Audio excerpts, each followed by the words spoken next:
बिस्मिल्लाहिर्रहमानिर्रहीम, अस्सलाम वालेकुम। मैं हूं ईसा नकवी। आज हफ्ता 8 अक्टूबर है। जिस सब्जेक्ट पर मैं इस वीडियो में बात करने लगा हूं, इसको आप अपने आँख, कान और दिमाग खोल कर सुने, क्योंकि ये एक बहुत ही भयानक डेवलपमेंट है। इस वक्त पूरी दुनिया में थ्रेट अलर्ट्स और वार्निंग्स जारी की जा रही हैं कि आप अपने आप को तैयार कर लें एक बहुत बड़े मुआशी तूफ़ान के लिए। ब्रेस योर सेल्फ, ख़ुद को जकड़ कर बैठ जाएं, दम साध लें, क्योंकि दुनिया अपनी तारीख़ की शायद बदतरीन रिसेशन, कसाद बाज़ारी का शिकार होने वाली है और इससे बचना जो है वो बहुत ही मुश्किल होगा। ख़ास तौर पर पाकिस्तान और पाकिस्तान जैसी मईशतों के लिए जो वार्निंग्स जारी की जा रही हैं वो इस वीडियो में मैं आपके सामने रखूँगा। और इस सारी सूरत हाल में पाकिस्तान के पास वाहिद बच जाने वाला रास्ता क्या है, इसकी तफसील पर आने से पहले मैं आपको बता दूं कि 2021 के आखिर में और 2022 के आगाज़ में पाकिस्तान ने एक बहुत बड़ी गलती की। आपको याद है कि उस वक्त भी, और मैंने भी अपनी मुतअद्दिद वीडियोज़ में तस्करा किया कि बहुत ही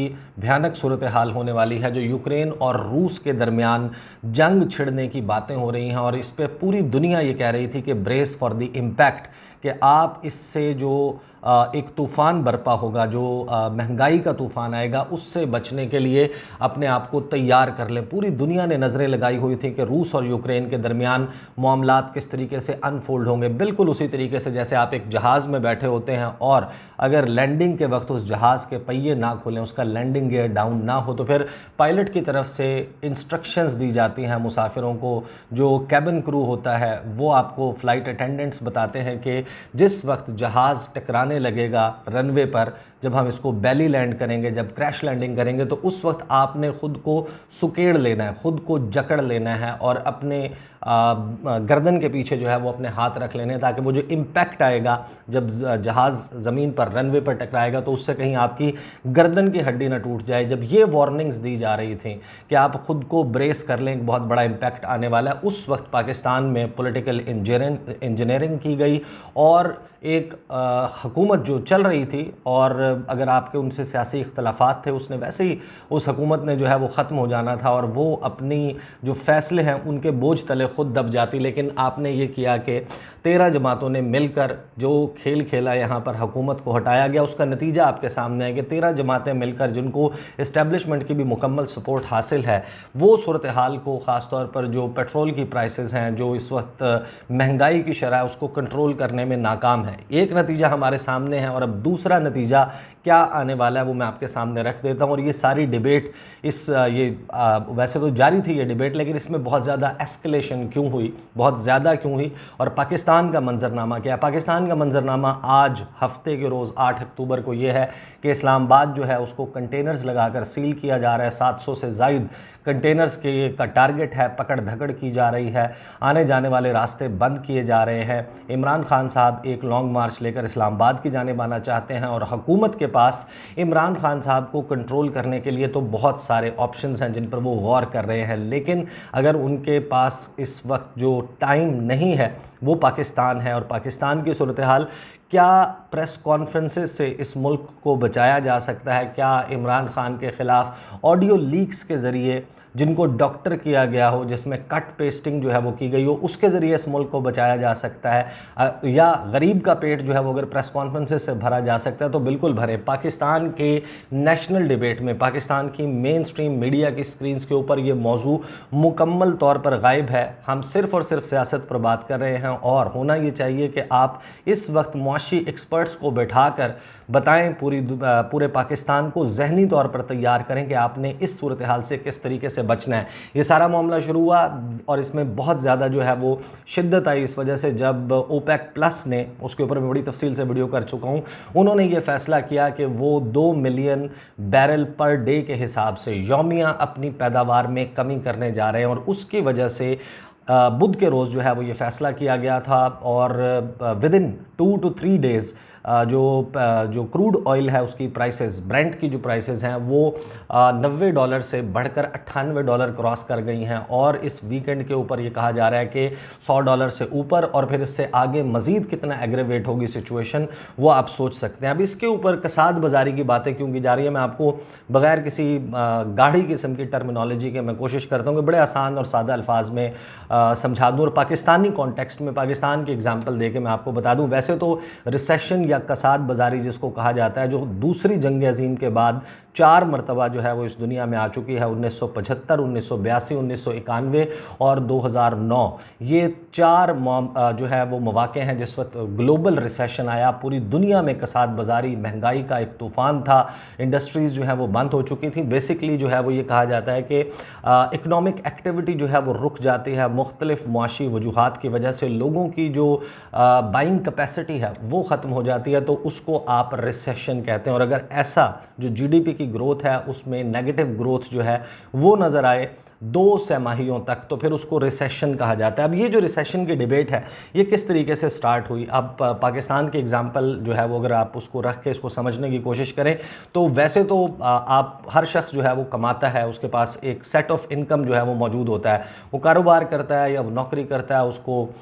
एक सेट अमाउंट ऑफ मनी जो है वो हर महीने मिलती है और वो उसको अपनी ज़रूरियात के लिए इस्तेमाल करता है। बहुत कम लोग हैं हमारी वो जो एलीट जिनके पास बेबहा दौलत मौजूद है, मेजॉरिटी जो है वो इस मुल्क में उनके पास एक लगा बंधा बजट होता है, उस लगे बंधे बजट में उन्होंने अपना गुजारा करना होता है। अब ये रिसेशन जो है या ये बाइंग कैपेसिटी ख़त्म कैसे होती है कि 10 से 12 ऐसे एसेंशियल आइटम्स हैं जो हर हाल में आपने ख़रीदने हैं। अगर आटा जो है या गंदम जो है वो महंगी हो जाए, पेट्रोल महंगा हो जाए, इसी तरीके से जो खाने पीने की ज़रूरी अशिया हैं वो महंगी हो जाएं, तो फिर आपने लामहला उनको ख़रीदना है, जो इसेंशियल आइटम्स हैं उनको आपने ख़रीदना है। और अगर आपके तमाम पैसे इसेंशियल आइटम्स की ख़रीदारी में लग जाएंगे तो उसके नतीजे में आपके पास दीगर अशिया ख़रीदने के पैसे नहीं होंगे। फॉर एग्ज़ाम्पल, अगर फैंसी फ्रॉक्स या फैंसी कपड़े इस मुल्क में महंगे हो जाते हैं तो उससे कसाद बाजारी शुरू नहीं होगी, उससे जो है वो रिसेशन नहीं आएगा। उसकी वजह यह है कि आप चंद लोग जो हैं वो ख़रीदना छोड़ देंगे, जिनके पास पैसे नहीं होंगे वो चीज़ नहीं ख़रीदेंगे। लेकिन जब पेट्रोलियम प्रोडक्ट्स की प्राइस बढ़ेगी, जो अब इन इंडिकेटर्स के बाद बढ़ने वाली है, तो उसके नतीजे में क्या होता है कि आपके जो पैसे हैं लामहला हर शख्स ने अपनी गाड़ी में, अपने मोटरसाइकिल में एक जगह से दूसरी जगह आने जाने के लिए पेट्रोल डलवाना है, और उसके अलावा आपकी जो बिजली है, आपके जो दीगर अशिया हैं, ट्रांसपोर्टेशन कॉस्ट बढ़ने की वजह से हर चीज़ की कीमत बढ़ जाएगी। तो लोगों के पास जब बाइंग कैपेसिटी ख़त्म होती है तो वो दीगर अशिया जो गैर ज़रूरी अशिया हैं उनको ख़रीदना छोड़ देते हैं। जब वो उनको ख़रीदना छोड़ते हैं तो वो जो इंडस्ट्रियल यूनिट्स उन अशिया को बना रहे होते हैं तो उनको ज़रूरत नहीं पड़ती कि वो मज़ीद बनाएं। और यहाँ पर सेठ आपको मालूम है कि खामखा तो किसी को लेबर को जो है वो पैसे नहीं देता, तो फिर इसका मतलब ये है कि that leads to closure of industry, कि आपकी सनत का और आपकी तजारत का पहिया रुक जाता है। अब इस हवाले से जो वार्निंग्स दी जा रही हैं वो मैं आपके सामने रख देता हूं, और थ्रेट अलर्ट्स, और फिर पाकिस्तान के पास इससे बचने के लिए क्या सोल्यूशन जो है वो हो सकता है वो मैं आपको बता देता हूं। politico.com जो है उसकी वेबसाइट की मैं आपको एक स्टोरी बता दूं कि global economy selling into a perfect long storm, कि इस वक्त पूरी दुनिया की जो मईशत है वो बढ़ रही है एक परफेक्ट लॉन्ग स्टॉर्म के, एक तो बड़ा अकमल किस्म का जो है, एक परफेक्ट किस्म का जो है ये तूफ़ान है, मुआशी तूफ़ान, और बड़े लंबे अरसे तक ये जारी रहेगा। इन्होंने लिखा है कि the world's finance ministers and central bankers are descending on Washington DC next week, के अगले हफ्ते इकट्ठे हो रहे हैं पूरी दुनिया के बड़े बड़े ममालिक के वज़राए ख़जाना और सेंट्रल बैंक के जो मुख्तलिफ ओहदेदारान हैं वो वाशिंगटन DC में इकट्ठे हो रहे हैं। And gathering will have the feel of an economic last supper. अब ये जो लास्ट सपर की टर्म है, वैसे तो ये हज़रत ईसा अलैहिस्सलाम के साथ मंसूब है। जो क्रिश्चियंस हैं वो ये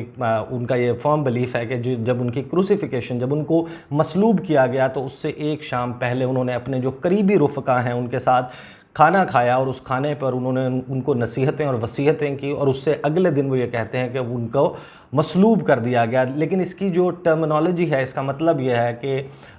कहा यह जाए कि जब आप ख़त्म होने वाले हों, जब आपका इस दुनिया से इंतकाल होने वाला हो, तो फिर उसके लिए एक लास्ट सपर जो है उसकी टर्म यूज़ की जाती है। तो यहाँ पर इसको इकनॉमिक लास्ट सपर कहा जा रहा है कि जो वाशिंगटन DC में अगले हफ्ते फाइनेंस मिनिस्टर्स और बैंकर्स की मुलाकात है, ये इकनॉमिक लास्ट सपर है। Recession in advance economies is now all but certain, कि अब ये तय हो चुका, ये पुरयकीन तरीके से कहा जा सकता है कि अब एक रिसेशन जो है वो आ रहा है। इंटरनेशनल मॉनेटरी फंड जो है IMF, वो ऑफिशियली बहुत जल्द 2023 की जो अपनी ग्रोथ के हवाले से फोरकास्ट है, जो प्रेडिक्शन करता है, वो अगले हफ्ते जारी कर देगा कि 2023 में बढ़ोतरी की, ग्रोथ की जो शरह है वो उसका तसव्वुर जो है वो ना किया जाए। ये काम जो है, ये मामला नीचे आने वाला है। इसी तरीके से इन्होंने ये भी कहा है कि जर्मनी जो है वो अब एडमिट करने लगा है, तस्लीम करने लगा है कि उनके यहाँ रिसेशन आ चुका है और इन्फ्लेशन जो एक्सपेक्टेशंस हैं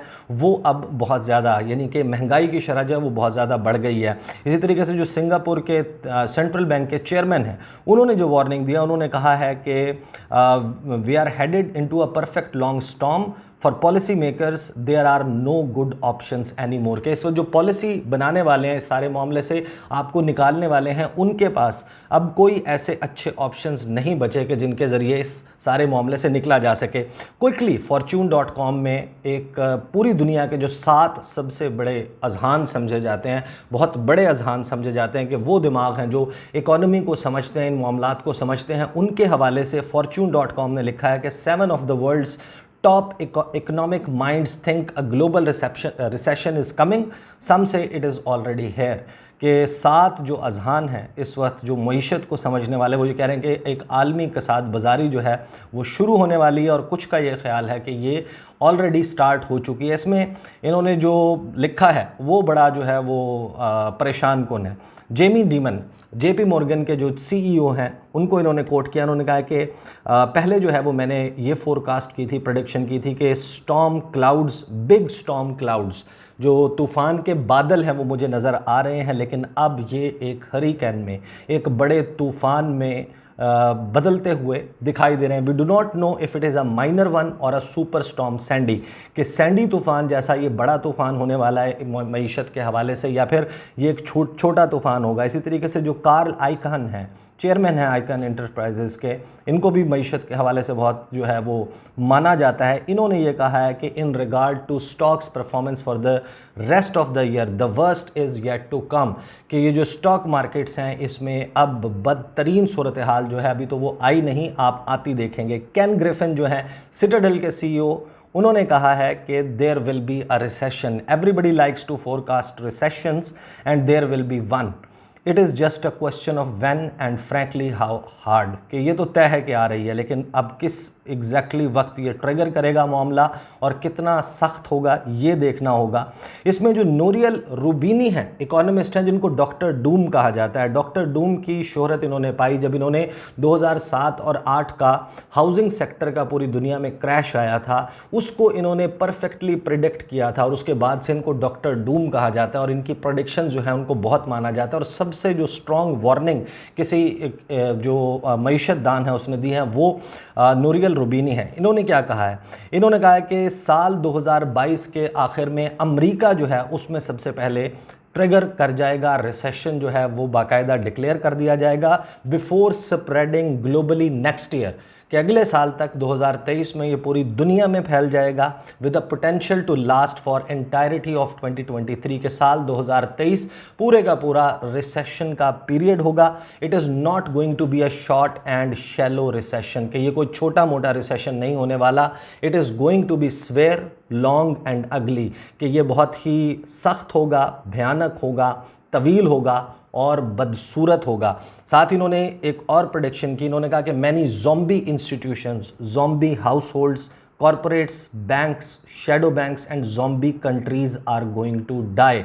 यानी कि ज़ॉम्बी उसको कहते हैं जो चलती फिरती लाश होती है। इन्होंने कहा कि ये जो चलती फिरती लाशें हैं जिनके पास एक्चुअल असल मौशी स्ट्रक्चर्स जो हैं और स्ट्रॉन्ग इकोनॉमीज़ नहीं मौजूद, ये तो मारे जाएंगे और जब ये मुकम्मल तौर पर मर जाएंगे तो फिर इनकी लाशें तैरती हुई सतह आब पर आएंगी और फिर आपको नज़र आएगा कि इनमें से कौन कौन नंगा था। इन अल्फाज में इन्होंने इस रिसेशन को प्रेडिक्ट किया। इसी तरीके से जो IMF की मैनेजिंग डायरेक्टर हैं क्रिस्टलिना जॉर्जीवा, इसके अलावा डेविड मालपास वर्ल्ड बैंक के प्रेसिडेंट, इसी तरीके से जो वर्ल्ड ट्रेड ऑर्गेनाइजेशन की डायरेक्टर जनरल हैं, ये सब इस वक्त रिसेशंस जो हैं वो प्रेडिक्ट करते हुए नज़र आ रहे हैं। और पाकिस्तान की सूरत हाल आपके सामने है कि यहाँ पर हम गेम ऑफ थ्रोन्स खेल रहे हैं, इक़्तिदार की रस्साकशी जारी है। पाकिस्तान के पास वे आउट क्या है? पाकिस्तान के साथ जो कुछ हो चुका, पाकिस्तान उन ममालिक में शामिल है कि जो इस सारी कसाद बाजारी का, रिसेशन का बोझ बर्दाश्त नहीं कर पाएगा और उसकी वजह यह है कि पहले ऑलरेडी जो कर्ज़ों में जकड़ी हुई मईशत है और ये साल हर साल 2 से 3 दिहाइयों की कहानी है। पाकिस्तान की सूरत हाल आपके सामने है, इकोनॉमिक स्ट्रेंथ इस मुल्क में मौजूद नहीं है और इसको सबसे ज़्यादा जो इम्पैक्ट किया वो कोरोना वायरस की जो सूरत हाल थी, उसमें इस मईशत का रहा सहा पट्टा जो है वो भी भट्टा जो है वो भी बैठ गया। और अब इस वक्त जो लोगों की बाइंग कैपेसिटी है, आप जाकर बाज़ार में लोगों से पूछें, सड़क पर जाकर अपने रिश्तेदारों से, दोस्तों से कि उनकी सूरत हाल कैसी है, उनकी गुज़र बसर कैसी हो रही है, ख़ास तौर पर पीडीएम की इस हुकूमत के आने के बाद, जो कि महंगाई मुकाऊ मार्च करने के बाद हुकूमत में आए थे और इमरान खान को निकालने की इन्होंने वजह ये बताई थी कि हम वो तजुर्बाकारों का टोला है कि जिनके पास जादू की छड़ी और हम इस मुल्क के मामलात को संभाल लेंगे। लेकिन आने के बाद इस मुल्क की मईशत को और एक आम बंदे की जो लाइवलीहुड है, जो उसकी ज़िंदगी है, उसको इस हद तक डैमेज कर चुके हैं कि लोग अपनी जो अशिया हैं उनको बेच कर गुजारा करने पर, मांग तांग कर, कर्ज़े लेकर जो है वो गुजारा करने पर मजबूर हो चुके हैं। अब इससे वे आउट क्या है? वैसे तो मैंने लिखा था अपने थंबनेल पर कि वाहिद रास्ता पाकिस्तान के पास क्या है, लेकिन एक तो रास्ता यह है जो कि काबिल अमल नज़र नहीं आता कि ये तमाम जो सियासी जमातें हैं वो एक प्लेटफॉर्म पर इकट्ठी हो जाएं कि इकोनॉमी के ऊपर पॉलिटिक्स नहीं की जाएगी, हम मुआशी फ़ैसले करेंगे और एक पॉलिटिकल स्टेबिलिटी जो है वो इस मुल्क में आ जाए। क्योंकि 2023 के हवाले से ये सारी प्रेडिक्शंस हो रही हैं कि बड़ा बैड इम्पैक्ट 2023 में आएगा। मरेंगे नहीं आप, आपके पास कहीं ना कहीं से जो है वो राज़िक खुदा की ज़ात है, खाने पीने की आपको चीज़ें मिल जाएंगी, आप इस दुनिया से रुखसत नहीं होंगे। लेकिन जिस गरीब की कोई जमा पूंजी बची है तो वो इस कसाद बाज़ारी में आपकी सर्फ हो जाएगी, ज़ाया हो जाएगी। ये है वो प्रोडक्शन। तो ये इकट्ठे अगर नहीं हो सकते तो फिर वाहिद रास्ता ये रह जाता है कि आप इलेक्शन अनाउंस करें। और अगर आप इलेक्शन अनाउंस कर देते हैं तो मैं आपको यानी कि अपने तजुर्बे की बुनियाद पे जो हमने चीज़ों को ऑब्ज़र्व किया उसकी बुनियाद पर ये कह सकता हूँ कि एक इलेक्शन जो है वो अपने अंदर एक इकॉनमी है। जब इलेक्शन अनाउंस होगा तो ये जो इक़्तिदार में बैठे हुए लोग हमें बता रहे हैं ना कि इनके पास जहर खाने के पैसे नहीं हैं, फिर आप देखेंगे कि जिनके पास जहर खाने के पैसे नहीं हैं, जब इनके हलकों में इलेक्शन लड़ा जा रहा होगा तो फिर ये खुद और इनके फाइनेंसर्स अरब हार रुपए जो है वो इकोनॉमिक साइकिल जो है वो एक जनरेट होगा। कितनी इंडस्ट्रीज चलेंगी। ये जो कहते हैं ना कि जहर खाने के पैसे नहीं हैं, फिर आपको बिरयानी मिलेगी, आपको कीमे वाले नान मिलेंगे, आपको जो है वो बड़े बड़े पैनाफ्लेक्सेस प्रिंट होते हुए दिखाई देंगे, आपको एक हसल एंड बसल नज़र आएगी, बड़ी चहल पहल होगी, मार्केट्स चलने लग जाएंगी, कॉर्नर मीटिंग्स होने लग जाएंगी, देगें बनाई जाएंगी, जो खाने पीने की अशिया हैं उनके अंदर बेसिकली उससे होगा क्या? दो चीज़ें होंगी। एक तो आपकी जो इकोनॉमिक जो इस वक्त पॉलिटिकल इंस्टेबिलिटी है वो ख़त्म होगी, उसकी वजह से जो मार्केट जो है वो उसको एतमाद नहीं है कि इस मुल्क को कैसे ये चलेगा या नहीं। इन्वेस्टर कहता है कि मेरा पैसा डूब जाएगा, ये हुकूमत चलेगी या नहीं, आगे आने क्या सूरत हाल होगी, कहीं हंगामा आराई ना शुरू हो जाए। तो वो इन्वेस्टर इस वक्त अपने हाथ में मुट्ठियाँ बंद करके, पैसा बंद करके कि मेरा पैसा डूब ना जाए, वो बैठा हुआ है। आप इलेक्शन अनाउंस करें, ये सारी मुट्ठियाँ खुल जाएंगी कि हाँ मामलात आगे बढ़ रहे हैं, जिसने बिज़नेस का पहिया घुमाना है वो घुमाएगा। और ये जो 8, 10, 15, 20, 25 बिजनेसेस जो इलेक्शन से जुड़े हुए बिजनेसेस हैं, जिसमें ट्रांसपोर्ट से लेके ये तमाम बिजनेसेस हैं, जब इनके पास पैसा जाएगा तो वो पैसा चलते चलते जो है वो आम लोगों के हाथों में वो पैसा पहुंचेगा इवेंचुअली। ये वैसे भी इस दुनिया में निज़ाम यही है कि जो गरीब लोग हैं उनके हाथ में पैसा जाता है और एक चक्कर काटने के बाद वापस उन्हीं हाथों में पहुंच जाता है जिन हाथों से वो निकला होता है। लेकिन एटलीस्ट जिस वक्त ये कसाद बाज़ारी, ये रिसेशन इस मुल्क को हिट करेगा, उस वक्त एक आम बंदे के पास इस एक्टिविटी से, इस एक मुआशी साइकिल से गुजरने के बाद इतने पैसे ज़रूर मौजूद होंगे कि वो फाके करने पर और ख़ुदकुशियाँ करने पर मजबूर ना हो। वीडियो थोड़ी सी तवील हो गई, थोड़ा सा सब्जेक्ट ऐसा था, बट आई ट्राइड कि मैं इसको थोड़ा सा आसान अल्फाज में इस जो है वो बयान कर सकूं। दो और बहुत अहम मामलात हो रहे हैं। एक तो ये जो